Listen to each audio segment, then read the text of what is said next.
The cold leather presses against my palms, slick with a sweat I refuse to acknowledge. The polished mahogany table gleams under the recessed lights, reflecting a dozen faces staring back at me, impassive masks. Across from me, he sits, a triumphant sneer barely hidden beneath a thin veneer of professional calm. Beside him, she is a vibrant, sickening splash of color against the muted tones of the boardroom, her smile a little too wide, her eyes a little too bright. This room, this space I helped build piece by agonizing piece, feels like an arena. The air is thick with unspoken accusations, with histories buried just beneath the surface. My breath catches, a tight knot in my chest, but my spine is straight. I am a statue carved from ice and fury, waiting. The gavel is about to fall. Let me know where you're watching from and what time it is. If you've ever felt like the ground was pulled out from under you, tell me in the comments. I read all of them. And if you haven't already, please subscribe. It helps me more than you know. Life, before it fractured, felt like a gentle hum. It wasn't a roaring fire, not a dramatic symphony, but a steady, comforting vibration beneath my feet. It was the smell of coffee brewing in our kitchen just before dawn, the quiet tap-tap-tap of my husband, Mark, typing emails in the study while I reviewed balance sheets at the kitchen island. It was the shared glance across a crowded office, a silent understanding passing between us that spoke volumes about inside jokes and shared dreams. We built this company together. From nothing. Literally, from my garage, with a shaky internet connection and a borrowed server. He had the big vision, the audacious ideas that sparked like fireworks. I had the ground game, the meticulous planning, the spreadsheets that hummed with potential, the ability to translate chaos into structure. We were two halves of a whole, a single engine with double the power. Mark was the face, the charismatic pitchman, the one who charmed investors. I was the spine, the infrastructure, the one who made sure the lights stayed on, the payroll ran, and the actual work got done. We joked that he was the heart, and I was the brain. It was a partnership in marriage and in business that felt unbreakable. We poured everything into it, our savings, our time, our very identities. The company wasn't just a source of income, it was our first child, demanding endless nights and consuming every spare thought. We watched it grow, hire its first employee, move into its first small office, then bigger ones, until finally we were here, in this sleek tower, looking out over the city we now employed a significant chunk of. My role evolved as the company grew, but it was always essential. I handled operations, finance, human resources, the unglamorous but critical core. Mark remained the CEO, the visionary. We had different strengths, but they were complementary. There was a trust there, a deep-seated belief that we were in this together, forever bound by this shared creation and the life we were building alongside it. We talked about retirement, about traveling, about handing the reins over to a new generation eventually, always together. Our evenings were a mix of business talk and quiet domesticity, a comfortable rhythm that felt like it would stretch on for decades. The day it all began to unravel didn't announce itself with thunderclaps or dramatic music. It arrived with the quiet click of an email notification and the sterile scent of cheap office air freshener. I was in my office, buried in quarterly reports, when the message landed in my inbox. It was from Mark. Unusual. We usually just walked down the hall. The subject line was generic. Meeting request, the body was brief. My office. 3 p.m. Important, no hint, no context. A prickle of unease, but nothing more. Maybe a new acquisition? A major client issue. At 3 p.m., I walked the familiar path to his office. The door was closed, which was slightly odd during the workday. I knocked. He called me in. He was sitting behind his large desk, looking strangely formal. Across from him, in the visitor chair, sat Sarah. Sarah. Our new head of marketing. Hired just 6 months ago. Young, ambitious, incredibly enthusiastic. I smiled, a little confused. Was this a joint meeting about marketing strategy? Mark didn't smile back. Sarah offered a nervous, brittle kind of smile. The air felt suddenly cold, though the room was warm. Mark cleared his throat. He looked anywhere but at my eyes. "Have a seat," he said, his voice flat, devoid of our usual warmth. I sat, pulling my chair closer, anticipation warring with that growing sense of unease. He shuffled some papers on his desk. He wouldn't look at me. His gaze was fixed on the documents. "Look," he started, his voice low. "This is difficult." My stomach clenched. What was difficult? A company crisis? Layoffs? Then the words came, slow and deliberate, like stones dropped into a still pond, sending ugly ripples everywhere. "We've decided to make some structural changes." "We?" Who was we? His eyes flickered to Sarah, then away. "Effective immediately," he continued, his voice gaining a cold, corporate edge I'd rarely heard directed at me. "Your role as Chief Operating Officer is being eliminated." The world tilted. The hum of the building faded away. My own heartbeat pounded in my ears. Eliminated? My role? The role I created, shaped, lived? Eliminated? I managed the word foreign on my tongue. What does that mean? He finally looked at me, but his eyes were shuttered. "It means," he said, and his voice was devoid of any emotion I recognized, "that we're restructuring the executive team. Sarah will be stepping into an expanded role, overseeing operations and marketing. Your position is redundant." Redundant. The word hit harder than a physical blow. I was redundant? I, who had built the very systems they relied on. I looked at Sarah, her face a mask of practiced sympathy that didn't reach her eyes. Then I looked at Mark, my husband of 15 years, the man who knew me better than anyone, who stood here telling me I was unnecessary. It wasn't just about the job. It was the implication. The we that included Sarah, not me. The cold, clinical language. The utter lack of warning, of discussion, of respect for everything I had given. The betrayal was a physical ache, sharp and suffocating. My mind raced, trying to find a logical explanation, a misunderstanding. This had to be a mistake. A terrible, cruel joke. "Mark," I said, my voice shaking despite my effort to keep it steady. "What are you talking about? We built this. Together. You can't just..." He cut me off, his voice hardening. "This is a business decision. The board has been consulted. They agree this is the best direction for the company's growth." "The board? Our board? Our friends? Your access has been terminated," he added, gesturing vaguely. "My computer? My email? The digital life I lived within the company walls? Gone." Tears welled, hot and sudden, blurring my vision. Not tears of sadness, but of pure, unadulterated shock and rage. "You're firing me?"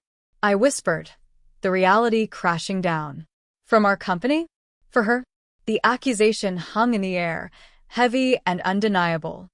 Sarah shifted in her seat, uncomfortable now that the subtext was screamingly loud. Mark leaned back, a subtle defensiveness creeping into his posture. "This isn't about Sarah," he lied, the lie a fresh cut. "It's about the company's future. We need fresh perspectives." Fresh perspectives. My perspective was suddenly stale, disposable. He handed me an envelope. It felt heavy, final. Severance papers. Terms I didn't care about. They were trying to pay me off, make me disappear quietly. I stood up, the chair scraping against the floor. My legs felt unsteady. "You look me in the eye, Mark," I said, my voice dangerously low, "and tell me this is just a business decision. Tell me this has nothing to do with her." He met my gaze for a fraction of a second, and in that fleeting moment, I saw it. Not just indifference, but guilt, relief, and something else I couldn't quite name, something ugly and self-serving. He looked away again. "I'm sorry," he muttered, but it was a perfunctory apology, a script he was following. This is the way it has to be. The way it has to be. His new reality, built on the ashes of mine. I turned, the envelope like a stone in my hand. I didn't say another word. There was nothing left to say. I walked out of the office I had entered just minutes before as a co-owner and left as a dismissed employee. The door clicked shut behind me, sealing me out, trapping them inside with their secret, now laid bare. The silence of the hallway was deafening. The hours that followed were a blur of disbelief and raw pain. I went back to my office, but my key card didn't work.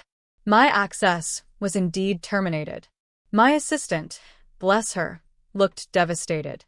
"They just packed a box for you," she whispered, gesturing to a sad-looking cardboard box by my door. It contained a few personal items, a framed photo of Mark and me from happier times, a favorite mug, a plant. The rest of my life, my work, my legacy within those walls, was gone, erased with a few clicks of a mouse and a cold conversation. I drove home. The city lights a distorted smear through the unshed tears. The house felt empty, haunted by the ghost of the life I thought we had. I wandered through the rooms, touching familiar objects that suddenly felt alien. The sofa, where we'd binge-watched shows after late nights at the office. The kitchen table, where we'd sketched out initial business plans on paper napkins. Every corner held a memory, now twisted and poisoned. The first few days were a dark, suffocating haze. I barely ate, barely slept. I replayed the scene in his office endlessly, searching for a sign I'd missed, a moment where it all went wrong. How long had this been going on? The whispers, the late nights at the office he'd explained away, the sudden trips. Was I truly that blind? That naive? The humiliation was a constant, burning flush on my skin.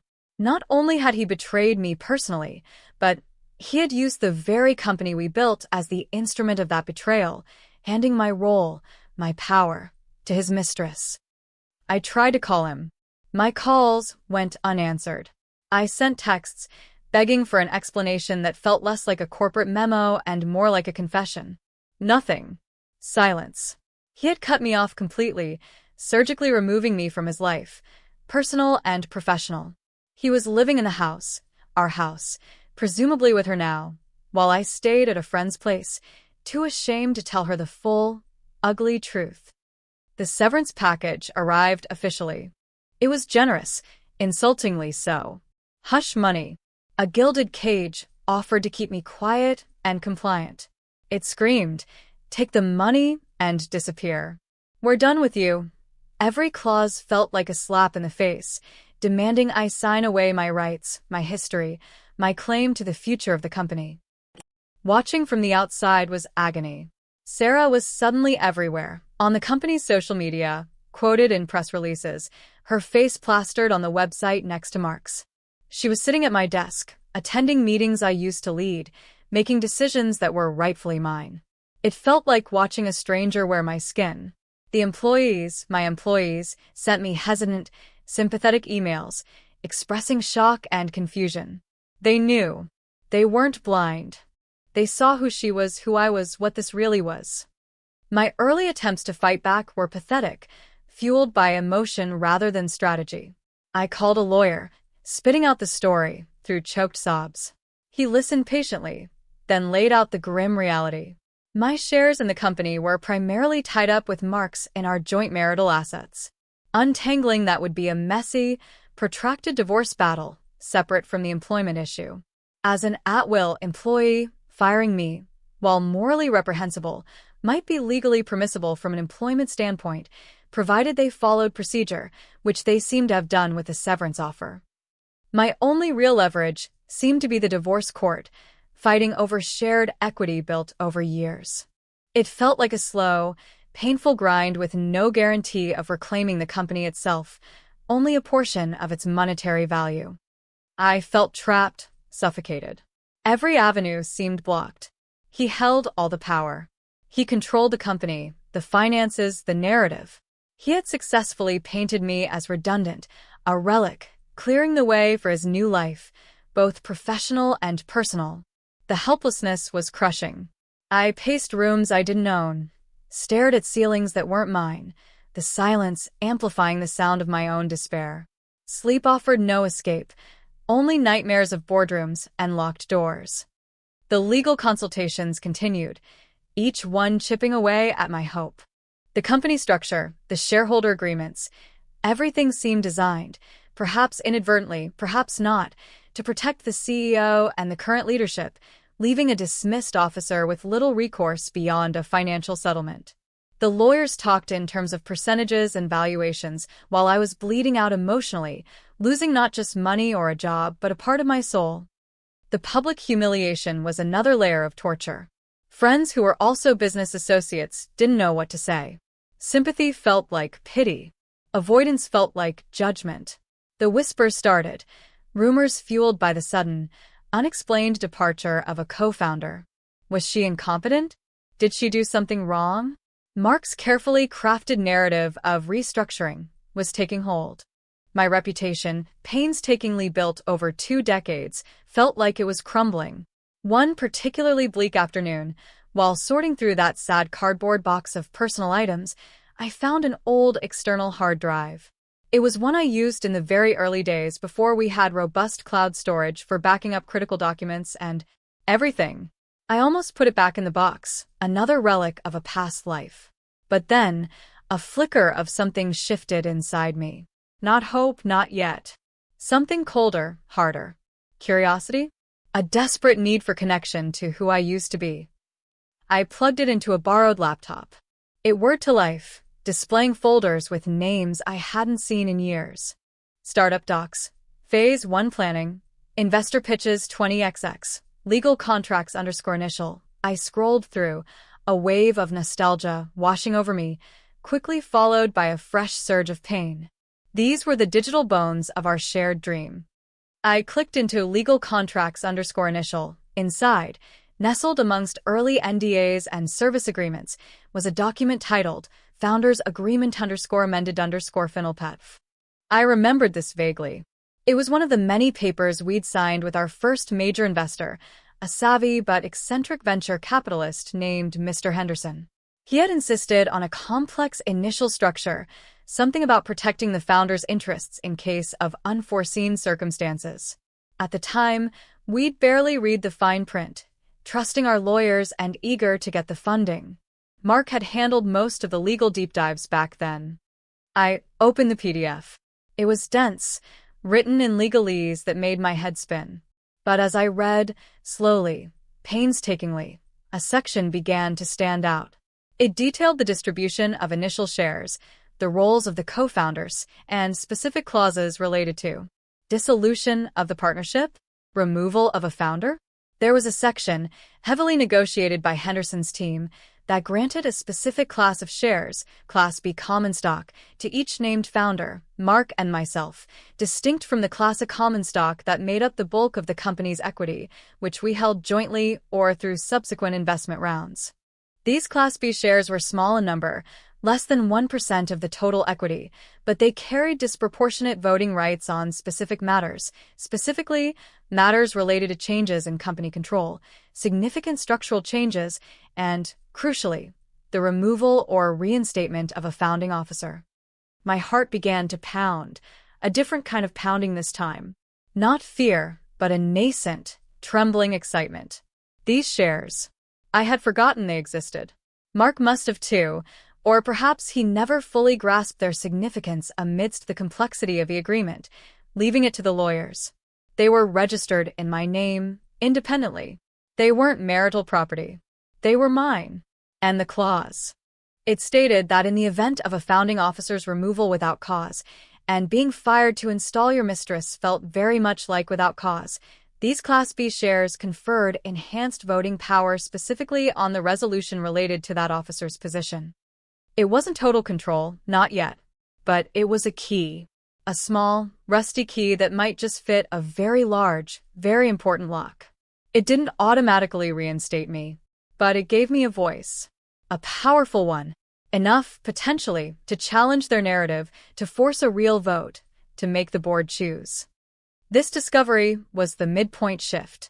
I wasn't just a discarded wife and fired employee anymore. I was a shareholder. A founder with a specific, legally defined power he had overlooked. The victim curled on the floor began to stir, finding a hidden weapon. The coldness I had felt earlier began to morph into something sharper, more focused. The tears stopped. The haze began to lift. My focus narrowed, laser-like, on the dense legal text on the screen. This was my way back in.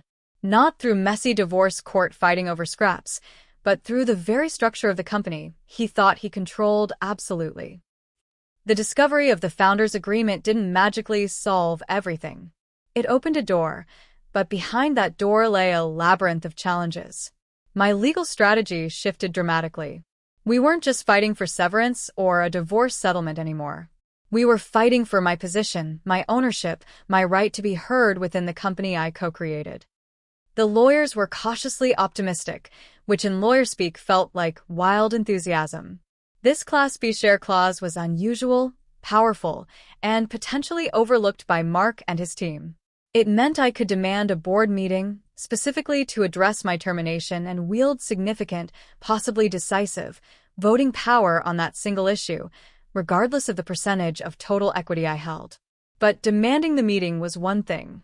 Winning was another. The board consisted of 5 members. Mark, who held the largest single block of shares through his combined Class A and marital shares, though the latter were now contested marital assets. 2 investors, Mr. Henderson, who was semi-retired but still held a board seat, and a representative from a later funding round, and 2 independent directors we had appointed over the years. Mark effectively controlled the board through his voting power and influence. I knew at least 2 of the independent directors were loyal to Mark, swayed by his charisma, and likely fed his narrative about my redundancy. Mr. Henderson was an unknown variable. He was focused on returns and corporate governance, less on personal drama. The other investor was likely aligned with Mark, wanting stability and minimal disruption. The battle lines were drawn. I instructed my lawyers to formally notify the board of my intent to call a special meeting, citing the specific clause in the founders' agreement and demanding a vote on my reinstatement as COO and co-founder. The reaction was immediate and furious. Mark's lawyers sent back aggressive cease and desist letters, claiming my interpretation of the agreement was flawed, that the Class B shares were invalid or had been superseded, throwing every legal obstacle they could invent in my path. He wasn't just fighting a legal battle, he was fighting a smear campaign. Leaks started appearing in industry blogs about my alleged poor performance, my inability to keep up with the company's growth, painting me as out of touch and ineffective. It was a deliberate, vicious attack on my professional reputation, designed to discredit me before I could even get my case heard. The whispers intensified, fueled by the online rumors. This cut deep. My competence, my dedication, these were things I was fiercely proud of. To have them questioned, publicly and unfairly, was devastating. The stress was immense. Sleep was a forgotten luxury. My days were a relentless cycle of meetings with lawyers, reviewing documents, gathering evidence to counter his claims, and battling the crushing weight of anxiety and public humiliation. I felt isolated, even from friends, many of whom were connected to the company ecosystem and felt pressured to choose sides or simply disappear. My support system shrunk to a handful of trusted advisors and family members. Every setback felt like a confirmation of my worst fears. Legal maneuvers delayed the board meeting. His team challenged the validity of the founders' agreement itself, claiming it was obsolete. Each day Sarah was in my office, making decisions, consolidating her power, felt like a defeat. The initial spark of hope from discovering the founders' agreement flickered under the relentless pressure. There were days I wanted to give up, to take the severance, walk away, and lick my wounds in private. The fight was too hard, the cost too high. It felt like I was drowning, pulled under by currents of betrayal and corporate maneuvering. This was the deepening crisis. Everything I tried seemed to hit a wall. Mark was anticipating my moves, using his control of the company's resources and information flow against me. He seemed untouchable, protected by layers of legal power and professional influence. My few remaining allies on the fringes of the company were afraid to speak up, fearing for their own jobs. The narrative he was building about my incompetence was gaining traction, making me doubt myself in my darkest moments. Was I really capable of running operations at this scale anymore? Had I been left behind? The self-doubt was a poison seeping into my resolve. But beneath the despair, a stubborn ember refused to die. It was fueled by the sheer injustice of it all. He hadn't just fired me. He had tried to erase me. Erase my contribution, my history, my very existence within the company we created. And he had done it with breathtaking cruelty, replacing me with his mistress.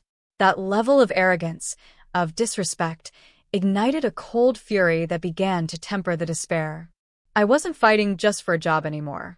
I was fighting for my dignity, for my legacy, for the principle that you couldn't just discard people, especially those who had built the foundation for your success, for your own selfish ends.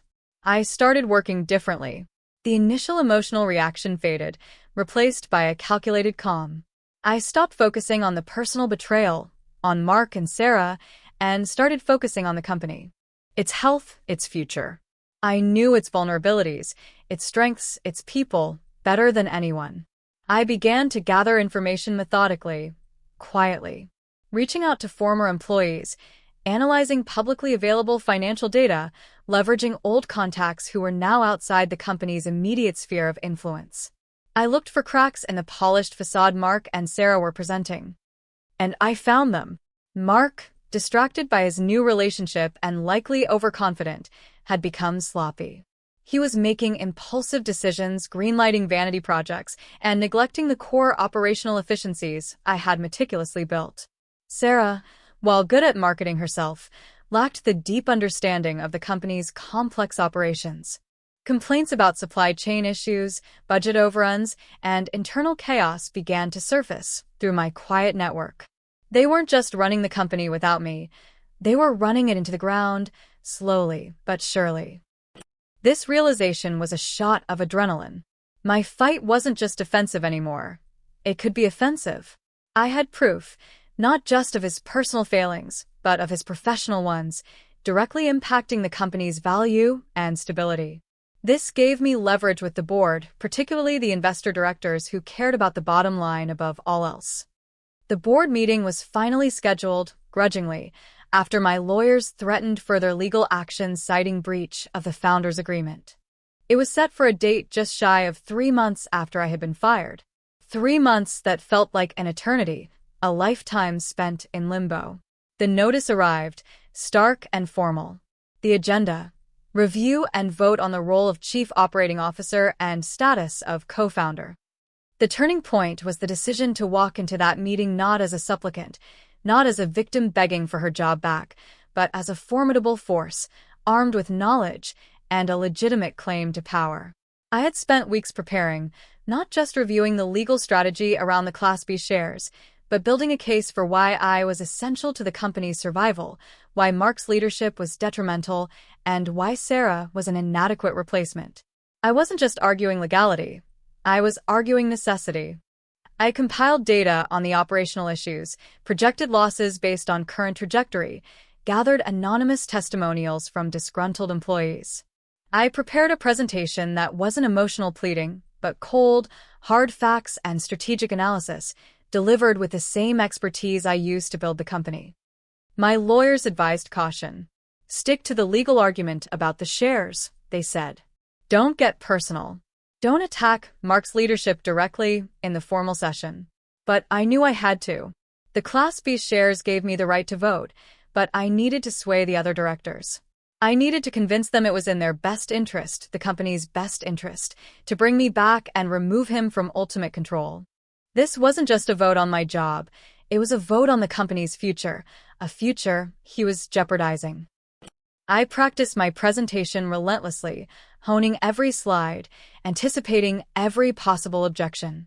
I needed to be sharp, professional, and utterly convincing. The fear was still there, a cold knot in my stomach, but it was overlaid with a layer of hard determination. I was going to walk into that room, the room where he had discarded me, and take back what was mine. Not just my job, but the company's soul, which felt like it was slowly being extinguished under their careless management. The day of the board meeting arrived with the sterile inevitability of a court date. I dressed carefully, choosing a sharp, professional suit that felt like armor. I looked in the mirror, seeing not the heartbroken woman of 3 months ago, but someone harder, clear-eyed, ready for battle. I arrived at the tower, the same tower I had been locked out of, and rode the elevator up to the executive floor. The air still smelled faintly of corporate cleaner and recycled air. I walked past my old office, the door closed. Sarah was inside, I assumed, preparing for her part in this charade. The boardroom felt different this time. Not just an arena, but a courtroom. The other board members were already there, their faces ranging from neutral to slightly apprehensive. Mark and Sarah sat together, a united front, radiating confidence. Mark gave me a brief, dismissive glance, clearly assuming this was a futile last stand. Sarah avoided my eyes. The meeting began. The formalities were dispatched quickly. Then, the agenda item, my role. Mark started, presenting his version of events, painting my departure as a necessary step for efficiency and modernization. He highlighted Sarah's accomplishments in the past 3 months, cherry-picking data to show growth in marketing while conveniently ignoring the operational chaos brewing beneath the surface. He was smooth, polished, delivering his narrative with practiced ease. He made no mention of our marriage, of the betrayal, framing it purely as a business decision. It was a masterclass in corporate doublespeak and selective truth. Then it was my turn. I stood, walking to the head of the table where a screen was set up. My voice was steady, perhaps a little too calm. I thanked the board for the opportunity to present my case. I didn't dwell on the circumstances of my departure, only stated that there were differing perspectives on the matter. I launched into my presentation. It wasn't about my history with the company, my blood, sweat, and tears. It was about the company's present and future. I presented data, charts, and projections. I showed the alarming trends in operational inefficiencies, the increasing costs, the supply chain disruptions, all things that had worsened significantly in the past 3 months. I presented anonymous employee feedback detailing the decline in morale and functional workflow. I wasn't emotional. I was clinical. I laid out the case that the current leadership, while perhaps strong in one area, marketing, was failing to manage the complex, interconnected systems that were the backbone of the company. I didn't name Sarah or Mark directly in my critique of the operational failures at first. I focused on the metrics, the results, the impact on the bottom line. The board members, especially the investors, leaned forward, their initial indifference replaced by concern as they saw the numbers. This wasn't the rosy picture Mark had just painted. Then, I brought it back to my proposal, reinstatement as COO, with full authority over operations, finance, and HR. And here's the crucial part, the part that blindsided him. I cited the founders' agreement, specifically the Class B share clause. I explained its provisions regarding founder removal and reinstatement, and confirmed that based on legal interpretation, my removal was without documented cause as defined in the agreement, triggering the enhanced voting rights associated with my Class B shares specifically for this resolution. I laid it out plainly. Each Class B share, while representing minimal equity, carried 10 votes on this specific matter, as per the signed and undisputed founders' agreement from 20XX. I owned all the Class B shares registered in my name. Mark owned his Class B shares, also with enhanced voting rights, but his interests were in conflict with the resolution to reinstate me. The critical point was that my Class B votes, combined with potential votes from other directors who saw the data I had presented about the company's performance decline, could outweigh his total voting power on this specific motion, including his larger block of Class A shares, which had standard 1 vote per share rights on this matter, and his Class B votes. Silence descended on the room. The air crackled. Mark's face, moments before confident, went slack with disbelief. He looked at his lawyers, who were suddenly frantically flipping through documents, their faces pale. They hadn't seen this coming. They had focused on challenging my right to call the meeting, on the severance, on discrediting me. They hadn't anticipated I would wield this specific, obscure clause from a decades-old document, or understood its power. Mr. Henderson, the first investor, the one who insisted on that clause all those years ago, slowly nodded. He remembered. His eyes, sharp and intelligent, met mine, a flicker of something akin to respect, maybe even amusement, passing between us. He had built safeguards for founders, and here one was being used exactly as intended, though perhaps in a scenario he hadn't fully envisioned. I finished my presentation, calm and collected. The data shows the company is facing significant operational challenges, I stated, looking directly at the board. Challenges I am uniquely qualified to address. The Founders Agreement provides a mechanism for the board to correct a situation that is detrimental to the company's health and leadership stability. I am requesting the board vote on my immediate reinstatement as Chief Operating Officer. Mark found his voice, hoarse with shock and rage. That agreement is obsolete. Those shares. That's not right. That's not how we understood it. He looked wild, his control shattering. His lawyers tried to interject, citing interpretations and challenging the validity of the clause, but I held firm, backed by my own legal team sitting quietly behind me. The agreement was signed by all founders and original investors, I stated, my voice clear and steady. It has never been formally amended or superseded. The language is clear. The chairman of the board, one of the independent directors who seemed visibly shaken by both Mark's outburst and my presentation, cleared his throat.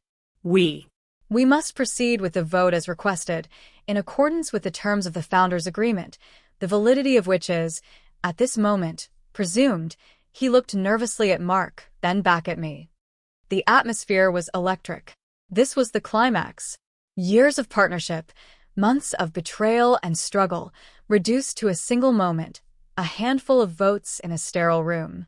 Sarah sat frozen beside Mark, her earlier confidence completely evaporated, replaced by a look of dawning horror as she realized the precariousness of her position, built on a foundation of sand. The chairman called for the vote. The motion is to reinstate my name as Chief Operating Officer and co-founder. He went down the line of board members. The investor representative abstained, wanting no part of the personal drama but clearly swayed by the negative financial data I presented. The two independent directors voted. One, aligned with Mark, voted no. The other, the chairman, hesitated, looking from Mark's furious face to mine, calm and expectant. He looked at the operational data on the screen. He looked at Mr. Henderson. He voted yes. Mr. Henderson's turn. He met my eyes again. A slow, almost imperceptible smile touched his lips. As the original signatory who insisted on these protections, he said, his voice quiet but carrying through the tense silence, I believe the spirit and the letter of the agreement must be upheld. And frankly, the operational health of the company is concerning. I vote yes. The count began. Standard votes from Class A shares and Mark's Class B votes were weighed against my enhanced Class B votes and the votes of the two directors who voted yes. The specific weighting in the Founders' Agreement made my Class B shares incredibly powerful on this single issue. The numbers were crunched by the company's secretary, her hands visibly trembling. She looked up, her eyes wide. The motion passes. Silence. A heavy, pregnant silence. The world stopped spinning. My breath hitched. It had worked. The obscure clause, the forgotten shares, the cold data, the years of building the company, it had all converged to this single point of victory. Then, the silence shattered. Mark exploded. What? He screamed, lunging forward in his chair. No. That's impossible. You can't. She can't. His face was bright red, contorted with pure, unadulterated fury and shock. He looked utterly blindsided, his carefully constructed world collapsing around him. He was supposed to be the one in control, the one with the power, the one who dictated terms. And in one instant, that power had evaporated, usurped by the woman he had so casually discarded. He screamed again, incoherent accusations, pounding the table with his fist. Sarah recoiled, looking terrified. The other board members stared, some in shock, some with a grim satisfaction. His mask was gone, revealing the raw, ugly entitlement beneath. He hadn't just lost, he had been outmaneuvered, legally and strategically, by the person he had underestimated and betrayed. The victim had turned the tables, using his own company's forgotten rules against him. The meeting descended into chaos. Mark's lawyers tried to pull him back, whispering urgently. He ignored them, ranting about conspiracies and unfairness, the sound echoing in the stunned room. He had walked in expecting to preside over my final humiliation, and instead, he was the one publicly unraveling. The irony was sharp, almost unbearable. I sat there, quiet, watching his meltdown. I felt no triumph in his pain, only a deep, bone-weary sense of vindication. It wasn't about revenge. It was about justice. About righting a fundamental wrong. About reclaiming a part of myself he had tried to steal. The chairman, finding his voice amidst the shouting, pounded the gavel. Order! Order! The vote is concluded. The motion has passed. My name is reinstated as Chief Operating Officer, effective immediately. Mark let out a strangled cry, a sound of pure, impotent rage. He shoved his chair back, stumbling to his feet.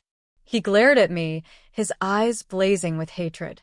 You did this, he spat, as if I had conjured the founder's agreement out of thin air, rather than him simply forgetting it existed.